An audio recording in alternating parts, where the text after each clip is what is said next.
Hello, I'm Jessica. I'm 27 years old, and this is the story of how I learned that people don't respect the hands that feed them. They respect the hands that stop feeding them. My name is Jessica Matthews. For the past 4 years, I watched my older sister Rachel build an empire, a photography business, a beautiful storefront downtown, a Range Rover in the driveway, picture perfect, everything I didn't have. Everything they said I could never achieve because I didn't have her talent, her confidence, her luck. What they didn't know was that her luck had my name on every receipt. Rachel called me at work one Tuesday afternoon. I was managing a coffee shop, barely making rent, eating ramen most weeks. Her voice sounded panicked, which was strange for someone who had everything figured out. The photography studio was in trouble, she said. A client lawsuit. A photographer quit mid-wedding season. She needed $30,000 by Friday or the whole business collapsed. I remember sitting in the storage room, phone pressed to my ear, doing the math in my head. $30,000. That was more money than I'd ever seen in my entire life. But I also knew she had 2 kids. I knew she had a mortgage. I knew she'd lose everything. So I did something that should have been impossible. I borrowed against my car. Then I took a second job at night. Then I called in a favor from my manager and worked double shifts. Every penny I made went into that account. I skipped meals. I stopped going out. I became a machine that only existed to transfer numbers from my bank to hers. When I handed her the check on that Friday, she didn't cry. She didn't even say thank you properly. She just said, "Finally, you're useful for something." Then she hugged me and went back to her Instagram, posting pictures of her perfect life while I went home and cried in my apartment. But that was just the beginning. The money kept flowing out of my hands. Her car needed a repair. $3,500. Her daughter's private school tuition was due. $5,000. Her photography equipment broke. $2,000. She started texting me like I was a vending machine. Emergency here, crisis there. Always with the same message, I have no one else to call. And I always said yes. My friends stopped inviting me anywhere because I could never afford to go. I wore the same 3 outfits to work. I cut my own hair in the bathroom mirror. I became invisible because being visible cost too much money. Rachel, meanwhile, started bragging. At family dinners, she'd talk about her success, how hard she worked, how she built everything from nothing. My parents would nod and smile and tell her how proud they were. They never asked how I was doing. They never noticed I was disappearing. One day, I calculated it all. I pulled up my bank statements going back 4 years and actually counted every transfer, every loan that was never repaid, every emergency that somehow only happened when I had saved a little money. The total made me sick. $97,000. Nearly $100,000 had left my account and gone into hers. I had nothing to show for it except an empty bank account and a family that thought I was a failure. That's when something inside me changed. Not angry, not yet, just cold, clear, like I was finally looking at the situation without the fog of love and family loyalty. I didn't make a big dramatic plan. I just made a decision. I was going to stop. No more money, no more emergencies, no more being the reason my sister could pretend to be successful when actually she was just borrowing my life. And I was going to make sure everyone found out exactly how much I had given and exactly who knew about it. Christmas Eve arrived. The whole family was at my parents' house. Rachel was there with her kids, wearing a designer dress and talking about her new photography contract in Europe. Europe, like she'd conquered the world. My parents were beaming. My brother was taking pictures for her Instagram. And I was quiet, just watching, just waiting. Dinner was served, turkey and stuffing and all the things that tasted like disappointment. Rachel was in the middle of describing her expensive vacation plans when I stood up. I didn't make a speech. I didn't yell. I just opened my laptop and sent the photos to the TV. One by one, the bank transfers appeared on the screen.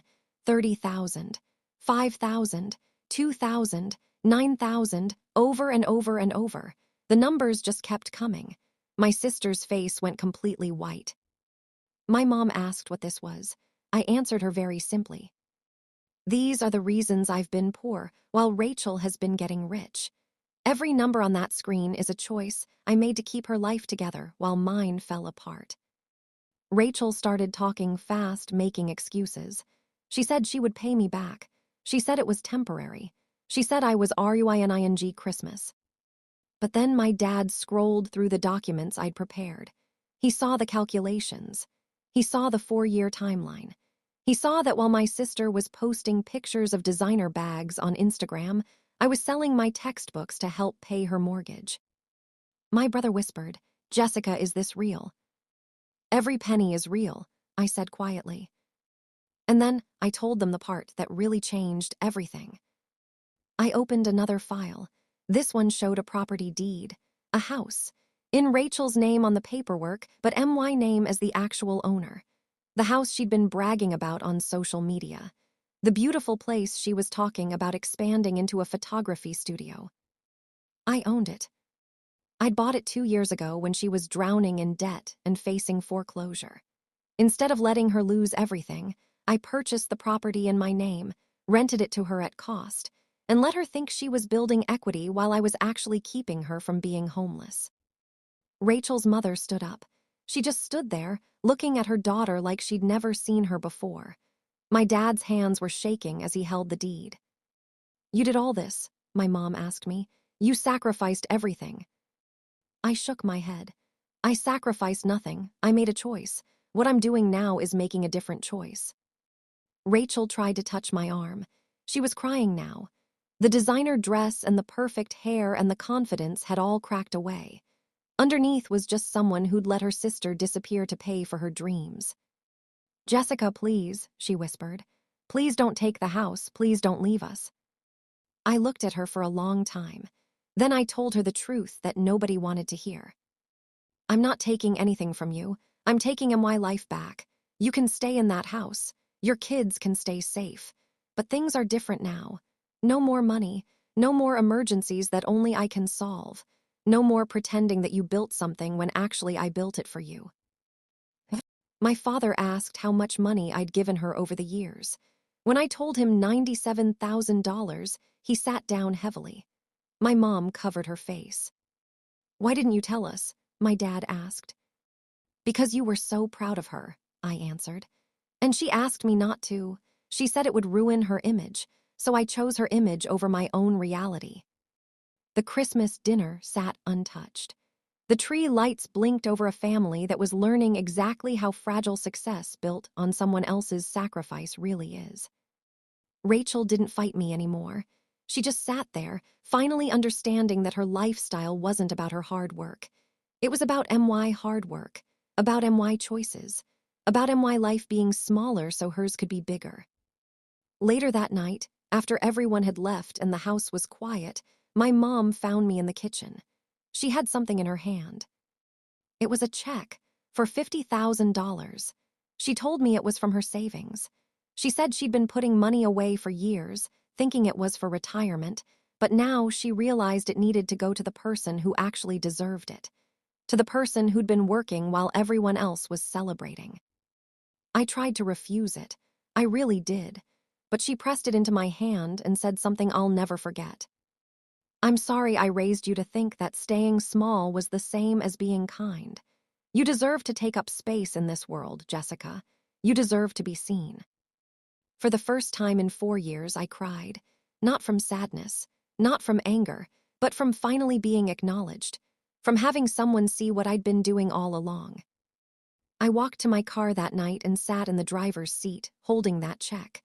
I thought about all the money I'd given away, all the years I'd stayed invisible, all the meals I'd skipped, all the dreams I'd put on hold.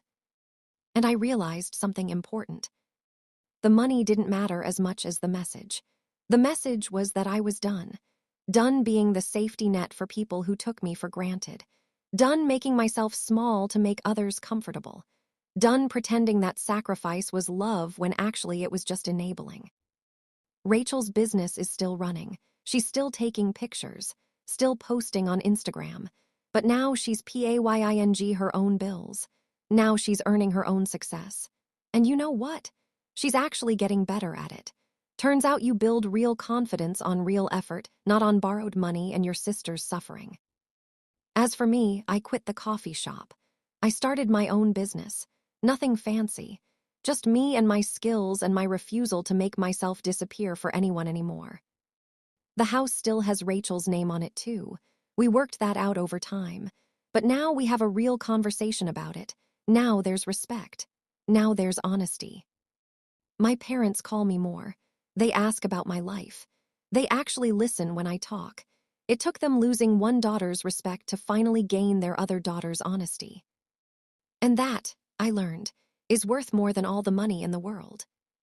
If you've ever been the person holding everything together while everyone else took the credit, if you've ever made yourself small so someone else could be big, if you've ever wondered when it would be your turn to matter, then you know exactly what this feels like. Thank you for watching Iron Revenge. Please like this video if this story stayed with you. Subscribe so you don't miss the next story of someone who finally chose themselves. Because sometimes the most powerful revenge isn't about hurting someone else. It's about refusing to hurt yourself anymore. The most important moment of my life wasn't when I revealed the money. It was when I finally believed that I deserved better than what I'd been accepting. That's what I want you to remember. You deserve better. And it starts when you stop giving away pieces of yourself to people who don't appreciate them.